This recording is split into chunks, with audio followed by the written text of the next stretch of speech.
Hi guys, welcome back to my channel. இந்த வீடியோவில் என்ன பார்க்க போகிறோன்னா ஒரு சக்ஸஸ்ஃபுல்லான இந்தியன் கார் கம்பெனி பற்றி தான் பார்க்க போகிறோம்.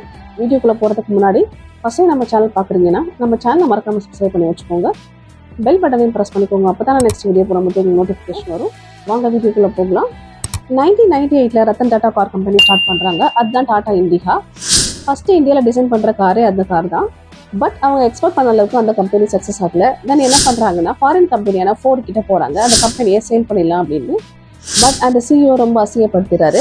கார் பற்றி எதுவுமே தெரியாமல் இது கார் கம்பெனி ஓப்பன் பண்ணுறீங்க, உங்களுக்கு ஹெல்ப் பண்ணுறதா நினச்சி அந்த கம்பெனியை நாங்கள் வாங்கிக்கிறோம் அப்படின்னு சொல்கிறாங்க. அதனால ரத்தன் டாட்டா கம்பெனியை சேல் பண்ணாமல் இந்தியாவுக்கு திரும்பி வந்துடுறாங்க. தென் தன்னோட ஹார்ட் ஒர்க் அண்ட் இன்டெலிஜென்ட்னால அந்த கார் கம்பெனியை சக்ஸஸ் ஆக்குறாரு.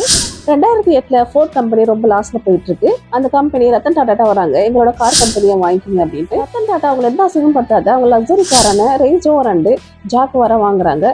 எந்த கம்பெனி காரை பற்றி எதுவுமே தெரியாதுன்னு சொல்லி அவங்களை அசிங்கப்படுத்தினாங்களோ அந்த கார் கம்பெனியை வாங்கினது தான் அந்த டாடா இண்டிகா. இந்தியாவிலே மோஸ்ட் சக்ஸஸ்ஃபுல் கார் கம்பெனி அப்படின்னா டாடா கம்பெனி தான். இது மூலமா நம்ம லைஃப்ல என்ன கற்றுக்க போறோம்னா, நம்மளை யார் அசிங்கப்படுத்தினாங்களோ மறுபடியும் அவங்களை அசிங்கப்படுத்துறது நம்ம கோல் கிடையாது. நம்ம லைஃப்ல சக்ஸஸ் ஆகி நம்ம மூலயமா அவங்களுக்கு உதவி செய்யணும், அதுதான் நம்மளோட பெரிய கோலா இருக்கணும். இந்த வீடியோ உங்களுக்கு பிடிச்சிச்சுன்னா மறக்காம நம்ம சேனலை சப்ஸ்கிரைப் பண்ணிக்கோங்க, உங்க ஃப்ரெண்ட்ஸுக்கும் ஷேர் பண்ணுங்க. Thank you all.